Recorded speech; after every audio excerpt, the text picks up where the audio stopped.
Well, hi everyone. This is Carrie Beck with Family eBiz. I'm just popping from one video to the next with hardly any break in between.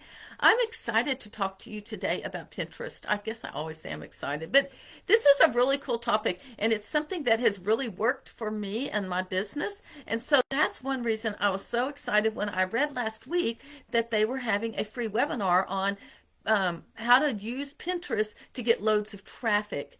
And I thought, I'm going to tell my story today and I'm going to give you some tips on how you could actually grow your, use Pinterest to your advantage. Some of it's traffic building, some of it's not. But Pinterest has it has done a world of good for my business. It has helped me grow my business. And so I'm going to give you my story and 3 tips of how you can use Pinterest as well. But I highly encourage you, if you have not signed up for the Pinterest webinar, which I have in the description, I don't even see the description anymore. I don't know.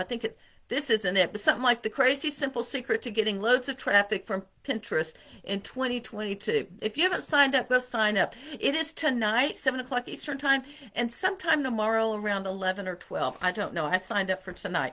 So let me tell you my story, and then I'm going to give you my 3 tips as well. First one, I have been using Pinterest for years. I remember going to the quilt show in Houston, humongous show, takes up the whole convention center in downtown Houston. And I came back and I wanted to pin some things. I didn't even have an account.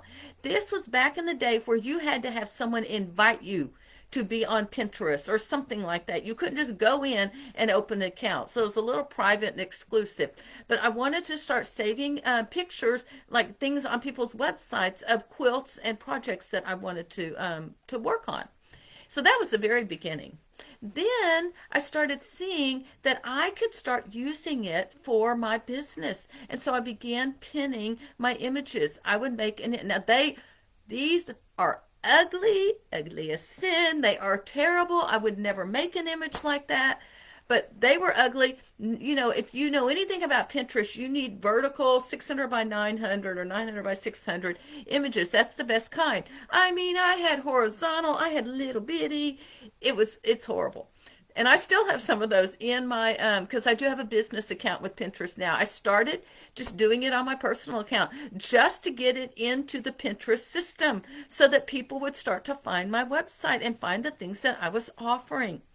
So I will say this, I still have, they're the right size, vertical pictures that are ugly, and they still get Pinterest traffic. They still send traffic to me.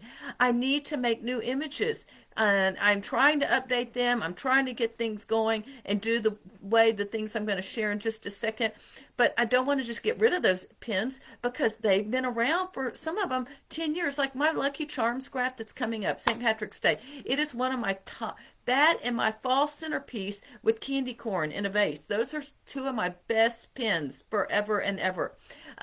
This Lucky Charms graph, it's an old, ugly one, but it still gets traffic sending it to my website. So, and I still to this day share pins and I pin old images at times, just if I need to, if I don't have a new image to put in place. So there are 3 things I want to talk to you about. First of all, I want to talk to you about what is Pinterest. Pinterest is not really a social medium. It is a search engine, and you probably already know this, but I'm going to review it anyway. I don't really use Pinterest to go and leave comments and go back and forth with someone. There may be a way to do that to help your pins, and I don't know about it. Maybe I'll learn about it tonight. I pay very little attention to the comments that are made on my pins. Maybe I should. But it is a search engine. And so what you need to pay most attention to are your keywords that you are putting in your title and in your description. They need to be good keywords that people are searching in Pinterest. I don't know how you use Pinterest, but I will go in and I am looking for activities. When I was doing Bible school down in El Salvador, when I worked with that foundation, every time we went, I was needing 5 snacks, 5 crafts, or actually not, 3 or 4. Anyway, we needed enough for each week and they needed to be different. And so I was always going around trying to find something that was cool because those kids don't really get to do very many fun things. And so that's one way. If you are in the homeschool niche, homeschoolers have, they're always in, I think they either go to Google or Pinterest to go looking for things. It is perfect for homeschoolers. If you're in the mom niche, there's lots of parenting helps. Travel niche, lots of travel. Photography, DIY, do it yourself, crafts. That was where I really got started, was I wanted a place to save images of crafts and projects that I wanted to make. Fashion is another one. So there's a lot of things, but what you need to do to use it as a search engine is when you are pinning, you're going to have a title and a description. You need to make sure your title on that page is keyword rich. The other thing is, if you go and your blog post is on the home page and you're like at mine, howtohomeschoolmychild.com/blog. I'd never want to pin from my blog. Never. I need to go to that individual page because I want that individual page to rank in Pinterest. And so I don't, if I'm going to pin a picture, I better go to the page. And this is how I do it. I don't know how y'all do it. But if it's on the blog, I just click the title and it takes me automatically over there to my individual blog post. And that blog post should already have keywords in the title and throughout the article and the post and everything. The other thing you need to consider as a search engine is you need to be pinning regularly. I would pin, if possible, every day. It would be better to pin twice a day every day than go pin 100 images and then wait a week and then another 100. You ought to do a little bit. There are scheduling tools. I can share one here later, and the one I use is Tailwind. I was going to see if anyone, y'all leave a comment if y'all have ideas on how to use Pinterest too. I just sort of thought about that. So as y'all come and go. So it is, first of all, tip one, it is a search engine, not social media. Use it as a social search engine and do the right things. Number two, visual, like Instagram. But Instagram is more social than Pinterest is. So I think you want to use really good images. You want to evoke an emotion with the image that you choose. The best images are your own. When I was doing food activities, and even now when I was doing a food activity with the kids, you can see the horrible video we did on Saturday. My grandkids go crazy whenever we start to do this, but it was basically you take 3 heart-shaped cookies and you frost them green and sprinkle green sugar on them, and you put a heart, a heart, and a heart. It makes a 3-leaf clover, and you put a cashew or a little curly pretzel for the stem. Even after the video, and we did it, I actually took pictures so that when I ever do post, if I ever post it on my blog, then I already have a picture that's mine. Now, does that mean I use my own photos? Not all the time, because if I'm talking about love of learning, I just use stock photos. But I do try to go find stock photos that go along with my brand. So on that photo, you need to be sure, one, I would keep up with the current fonts. I would use easy to read fonts. Don't read all the curly-curly things that people can't read, because they're scrolling down Pinterest. They let's just say they go in, and like here's another one of my, I didn't even post this, heart science activity. February, always big, but really big all year long. That's another pin, another ugly pin, because it has old-fashioned font that we used like 10 years ago. But if we had heart science activity on there and it was hard to read, and let's say I just went in and I typed heart science activities and it pulls up all these different pins. If I can't read it, I just scroll on by it. Y'all may not, but I just scroll on by it. You still want it to look fresh and up to date, but make sure that you are using fonts that are easy to read. If you are giving something away for free, make sure you have in big bold free somewhere on there so people can see that you've got something free. You might have the title up here to the blog post, and then in the corner a little circle that says free checklist or whatever you're giving, or free Lucky Charms graph for my St. Patrick's Day blog post.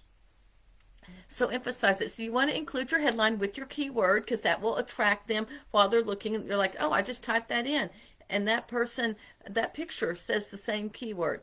You also, and this is something I've just started doing. I used to just use all sorts of colors and fonts. I shouldn't say that. I tended to do them seasonal. So in the fall, I would use fall colors. In the spring, I would use spring colors. I am redoing my whole brand, my website. Hopefully, it'll be up in the springtime. And I've already got one little logo y'all have seen a lot, the Apple one. But I've got a whole nother banner and all. You should start using your brand's colors scheme and fonts so that every time they see that color scheme, they think of you. So now, every time they see that little apple, they're going to think of how to homeschool my child.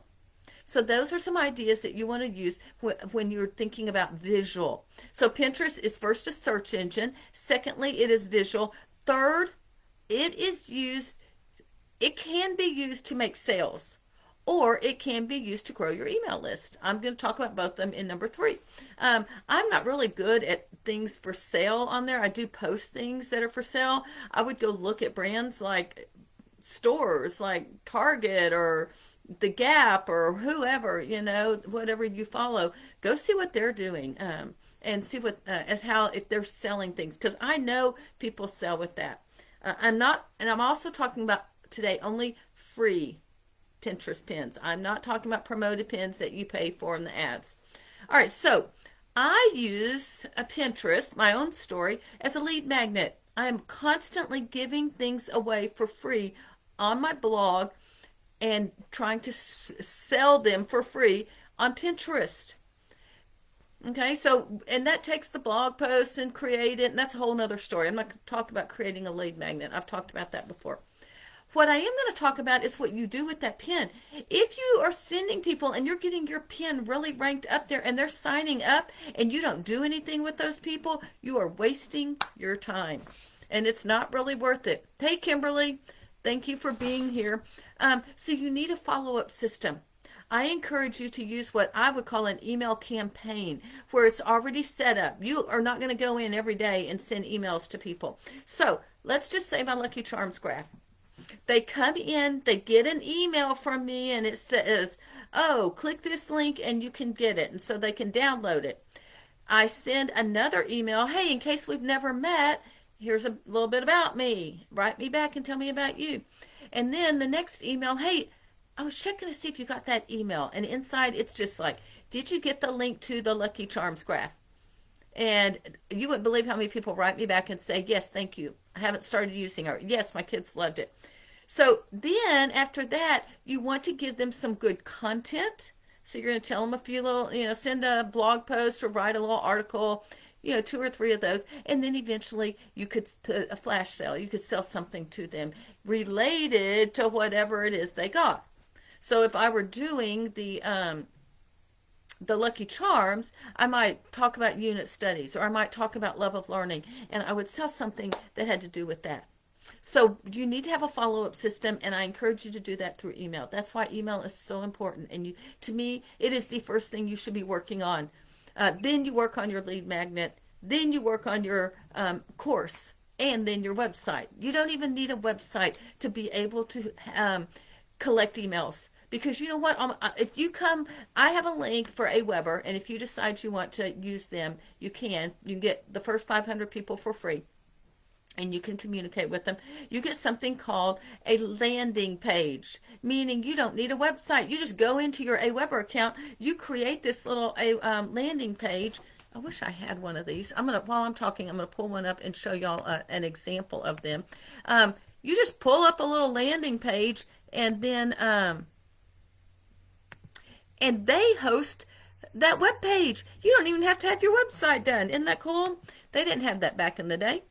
So let me just pull up one that I have and see. It's taking a while. Another thing that you could be doing, okay, here's my Lucky Charms one. Let me copy the URL. If you want to see it, that is a simple little landing page that gives away my Lucky Charms graph. And I gave it away at the summit last week. Okay, the last thing on lead magnets is you can actually make money immediately. And I'm going to be doing a class next week. It's a free class for all my Family eBiz students. It is next Tuesday, I think at 1 o'clock or 2 o'clock. I have to go look and see. I'll be sending an email out about it tomorrow. But it is about how What do you do to make money when someone comes and gets your freebie? What do? They sign up, and when they click, yes, I want it, or yes, send it to me, they land on a web page. On that web page, you can offer them a special 15-minute sale, and that is a place where you can make, I would make it something that's less than $10, but just make something really small. Get them to spend just a little bit of money.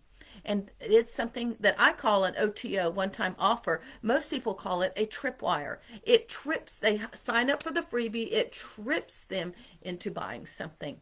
And if you were to go sign up for this Lucky Charms St. Patrick's Day unit study, you will land on a tripwire, and you will be offered, I think it's my unit study toolkit, at significantly, it's sort of like a no-brainer.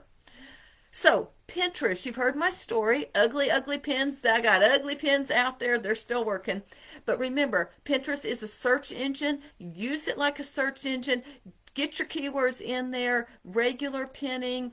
Make sure that you're using it as a search engine, not social media. Number 2, it is visual.